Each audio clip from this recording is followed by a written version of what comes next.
a lady will have a fishy swirl, and I'll have a waffle. Your eyes, they remind me of Rachel! But it's not Rachel here in this game anyways, but I do like to say this.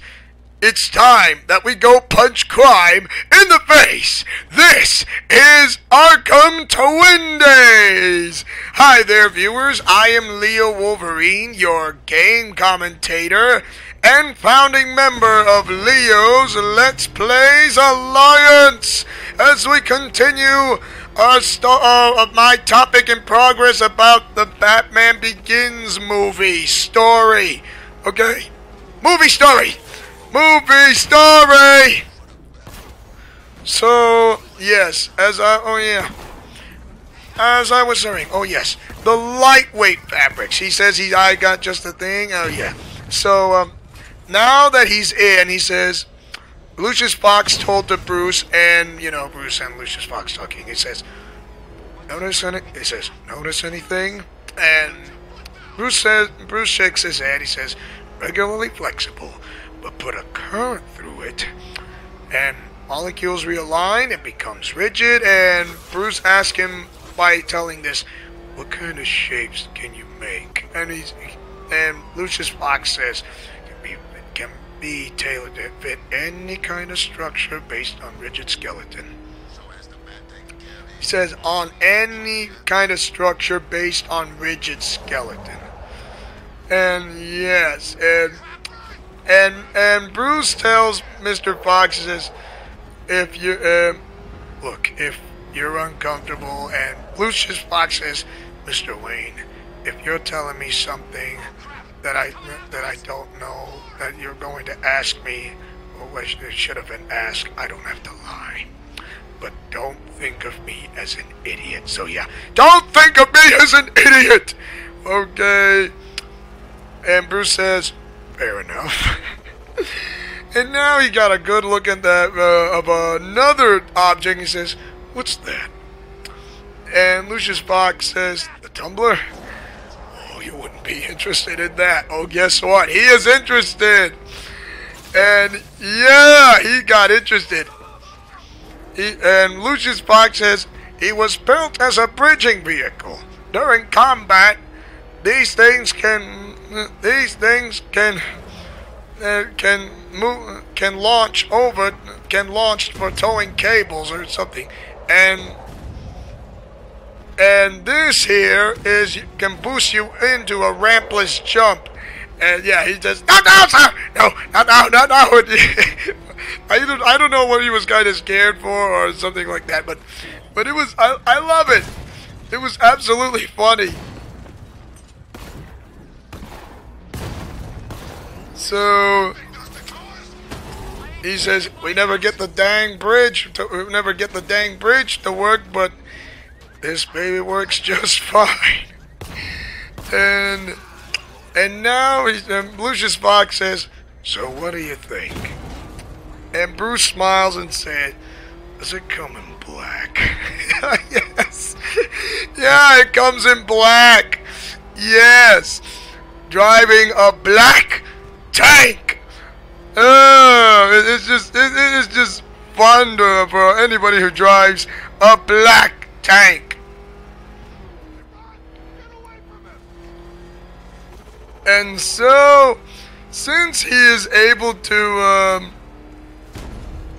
oh my gosh, so he gets fitting everything to be tailored, and then and all of this stuff, all the gadgets, tree, and weaponry. Then he's started to build his own shurikens, which are also called batarangs. Yes, batarangs. You know, Batman shoots batarangs out of that stuff from where he has with his multiple weaponry gadget.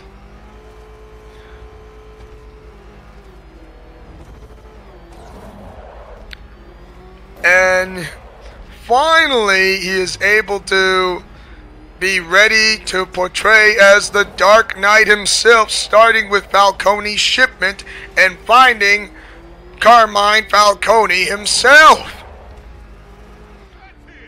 And so, yeah, you start to hear this this sound, and that comes out of nowhere. A thug of Carmine Falcone, or henchman, is being taken down one by one, and one by one they go out of the way with having their machine guns taken away or their assault rifles. And this one thug rapidly shoots this creature out of nowhere, and then this guy says, "Where are you?" And Batman says, "Here." Yeah, that was pretty awesome. I absolutely loved it. And then Carmine looks out through the window in the front of the door, of course, and yeah, the Flash was actually there. He says, "There's a problem. I think you better bail." Yeah, he has to bail immediately. But didn't he actually bail, or was he waiting for his driver? I'm pretty sure he was absolutely waiting for his driver. I mean, yeah. He was waiting for the driver, and nothing happened until you see a bat creature that comes down of a bunch of Carmine's men, and they were getting beaten the crap out of this guy. And so Carmine Falcone knew he was going to get in trouble. He wants to get out of here, but the driver was actually knocked out cold completely.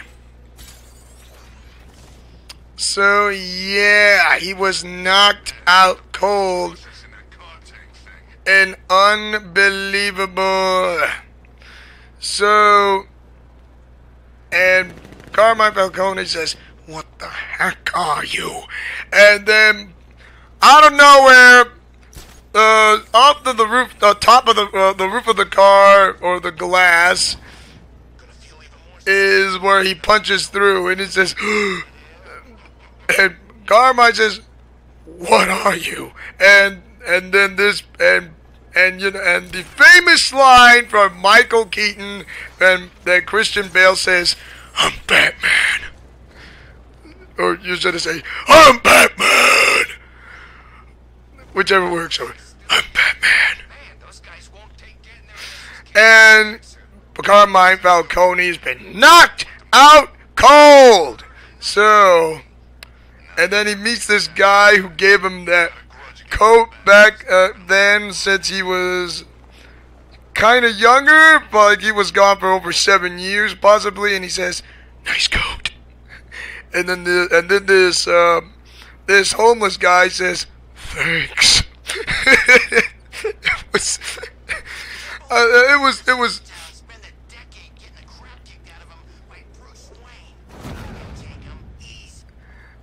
It was funny. It was funny, oh my gosh. I absolutely enjoyed it. And he said, Jim Gordon says, "Is that Falcone?" And he says, "Yeah."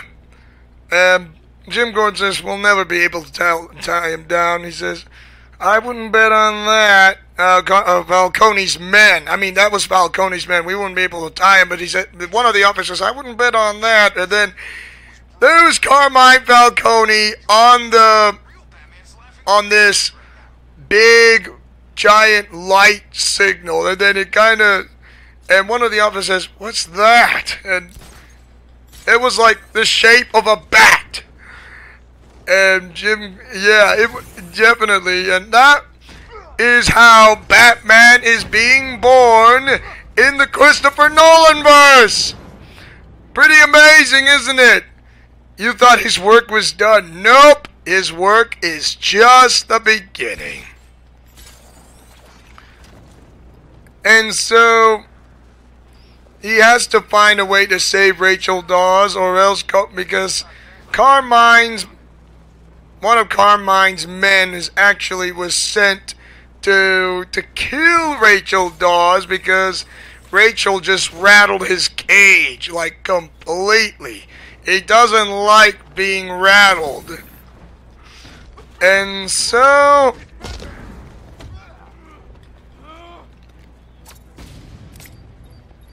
oh, yes. And then Rachel Dawes was being followed by one of Carmine's men, but then they realized that they were not alone besides Rachel Dawes. It was Batman who saved her, and Rachel Dawes kind of fires this taser right in front of Batman, of course. No effect because he's wearing Kevlar. So yeah, he's taser proof, so he can't be hurt by tasers if you want to know. And so it didn't hurt him at all. Oh, what was that about? My gosh. Glitched up! Glitch! So, okay. Now, as I was saying... yes. And then, guess what? He disappeared. Right off the subway like an instant flash. Why? Because he does that. He's Batman. He knows how to disappear. He may know how to become truly invisible. He didn't just disappear. He became truly invisible. That's how he did it. So he did a ninja vanish. Like, where did he go? Oh my! Where did Batman go all of a sudden? So, yeah. Oh my. So, where did the Batman go is nobody ever wonders. So, Rachel Dawes actually found the DA. Well, he's now with the DA. I can't remember his name. Oh my gosh. It's just making me my ears hearing me by you know his name, but you forgot his name of the DA, and it's not Harvey Dent. Harvey Dent comes in the second movie, not the first. So yeah. Okay, so, and Bruce Wayne was falling asleep in the middle of the day. And he said, bats are nocturnal. Alfred says, and so does billionaire playboys. And 3 o'clock's pushing it. Price of a double life, I'm afraid. Yeah, he's leaving the price of a double life. Would you know it? He always loved to leave the price of a double life. How would Bruce Wayne do something even though while he's crime fighting? He has to come up with some make-up story or try to do something, he says. No, he doesn't do polo. And he can go out with movie stars, go into theaters, buy things that are not for sale, or do some sporting event. He says, well, who knows? Perhaps he might look like he can do a little by accident, which is pretty fun. And so, there was a meeting talk with Dr. Crane and Carmine Falcone. Of course, Falcone knows about what the shipments that are going on through his nut house, which is in Arkham Asylum. And so Carmine Falcone, just looking for the insanity plea, he says the doors are closing in, blah, blah, blah. A couple of days of this food's too good to be true. He says, what will it take to keep me from... What will it take that's going to keep my big mouth shut? Because he does know about the secrets of his nut house. So whatever, he says, so whatever it is, it's big. And I want in. And Jonathan Crane says, I probably know what he might say. That we should kill you. I mean, he says, you can't get around. You can't get me. Not in my town. And yeah. And Crane says, would you like to see my mask? I've used this for my patients here, but the crazies here, they can't stand it. And Carmine Falcone says, so when did the nut take over the nut house right here? And it says they scream and they cry as much as you're doing right now because he sprayed him with fear toxin. Yes. He got sprayed with fear toxin and he is screaming like the Dickens and he is completely going insane. And so yeah. And he says, I can't treat him here.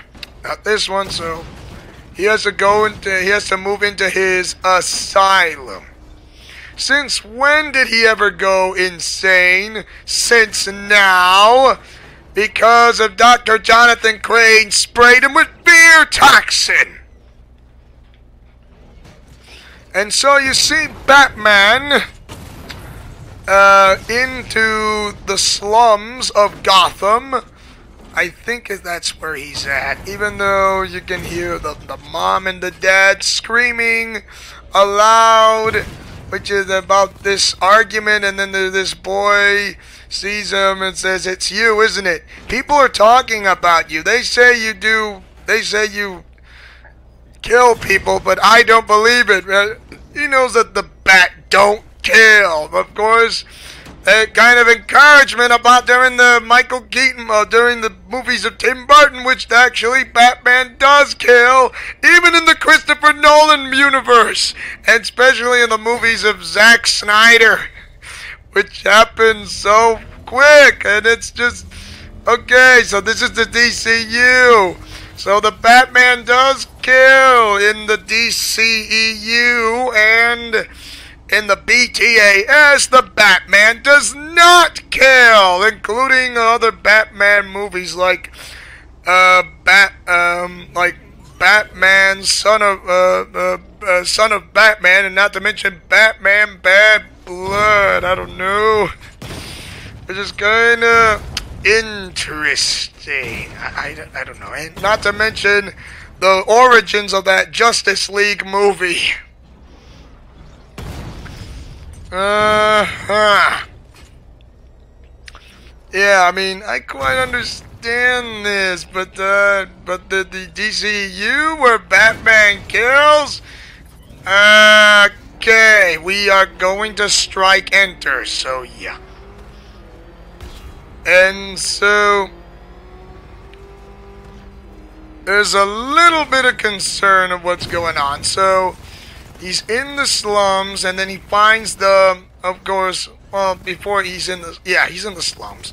So, yeah, and then he kind of talks with, he had a talk with Jim Gordon, and then Commissioner Loeb sent down a task force. He thinks you're dangerous. And Batman says, what do you think? And Jim says, I believe you're trying to help. And yeah, and Flash was there at the docks, which, you know, what Batman said. He says he won't talk. He'll talk to me. Of course, and usually there's Flash having a falafel. Of course, he can get whatever he wants since he moonlights as a low-level enforcer. Wow. Yeah, that's how low can you go, and some rat he is. He's a corrupted cop. Yeah, he's a corrupted cop. And then finally, Batman is able to find Flash. And then Flash screams, and then he was caught on the rope caught on the leg with the rope. And Batman says, where are the other drugs going? And Flash says, I don't know. I swear to God. And Batman says, swear to me. Yeah. I'm not trying to butcher the line, but yeah, swear to me. And Flash screams, and then Flash says, I don't know. I never knew. Never. There was some guy for a couple of days who went before they went to the dealers. And Batman says, why? You know, as in, why? I don't know. There was something. There was something in the drugs. Something in. Batman says, "What?" He says, "I never went to the drop-off point. It was in the Narrows. Cops only go there when they're in full force." And Batman says, "Do I look like a cop?" And Flash says, "No!" He drops him real fast and then slowly close to the ground and lets him go. And Flash does not like being interrogated. Like, "You are gonna regret this if I ever find you for the last time." Yeah, I mean, it's like, "I'm gonna tell Mom." Oh wait, that's right. Your mom isn't here because you do bad, stupid things, Flash. How's that for being interrogated, huh? Yeah, so I told you about this kid, about this jugged out who's Batman is, and he says he's not a murderer. He only tries to save people, does the right thing, and then, you know, and then he's in this little. So he's in the Narrows. Pretty sure he's in the slums, and he's in the Narrows, in the slums, and all that. So yes. And he's able to check out what's inside, but then hears some footsteps coming. And so he has to find a place to hide. Like, hides himself in the darkness. And Crane and his men says, "We have to get rid of this. We have to get rid of this place." And one of his men says, we'll have to torch this place if we want to get rid of it. He says, "All right." So he's going to torch this place up with they're going to torch the place with fire. And whoops. And so one of the men kind of went to the bathroom because nature's calling. So yeah, that's all I'm going to say. And he was knocked out cold completely, if you want to know. So, by Batman. Of course, so Crane knows he's not alone, that who's here. And so, and then he has to wait for the right moment to fire the fear toxin. Batman takes out one of the last of Dr. Crane's men. And then Dr. Crane was able to get a good shot at Batman's face, and he shot him with fear toxin. And he's experiencing the same stuff that he did back then in the temple, back in Tibet or in China or Nepal. So yeah, he says, Jonathan Crane says, "You look like a man who takes too seriously." And he said, "Take a seat, have a drink." And Dr. Crane says the final words, "You want my opinion? You need to lighten up." And tosses the Molotov cocktail straight to Batman. Yes, he is on fire, literally. And he has to jump out of the window. He has to stop, drop, and roll quickly, even though water may help. But he has to get rid of the fire immediately. But he was suffering this. Fear toxin, which is a weaponized hallucinogen from the same thing, but it was in weaponized in aerosol form.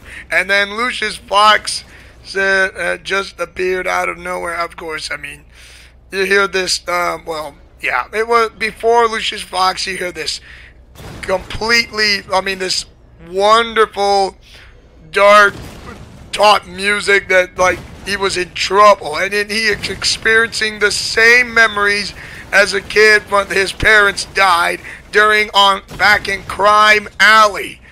It was just, oh my gosh, the music is just so fantastic. Of course, you hear the Alfred joke, which was kind of on a rooftop, and then that was it. And yeah, no, Batman says, Alfred, help me. I've been gassed. And Batman says, but take poison. Poisonous. Yeah, poisonous. And his life was passing before his eyes, and finally he is able to wake up. And then, you know, and he was out for like 2 days. And so Bruce Wayne was, you know, now he's no longer in his bat suit. And by the way, it's Bruce's birthday, even though it was already 2 days. Now it's 2 days ago when he was gassed with fear toxin. Now, 2 days later, it's his birthday. It's your birthday. It's your birthday, which I don't know what month it is, but please, I thought it was May, or is it October or September? It's just, I don't know. Maybe the writers are kind of thinking, what birthday month is Batman born, or was it Bruce Wayne's? Whichever works best.